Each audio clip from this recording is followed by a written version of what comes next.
La telefonata di Antonio Pone, dirigente veneto dell'INPS, ad Andrea Penzuaiello, presidente di Veneto Imprese Unite, arriva a metà mattina. Il governo sta cercando i fondi per equiparare la quarantena alla malattia.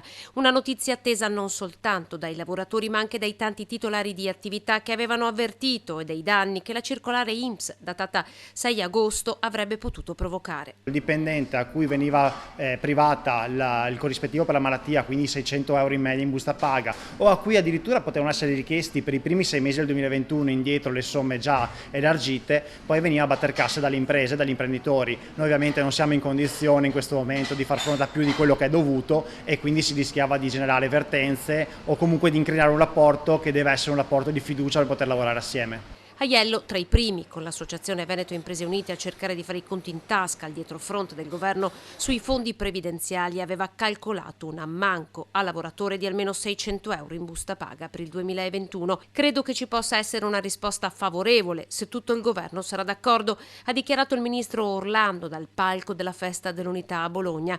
Sarà il prossimo Consiglio dei Ministri dunque a rivelare se il governo avrà avuto il coraggio di uno spostamento di bilancio. Sembra abbiano trovato finalmente quei fondi che erano andati smarriti, i 630 milioni circa necessari, e quindi attendiamo il prossimo Consiglio dei Ministri con ansia, sperando che si sia riusciti a risolvere anche questa ulteriore partita.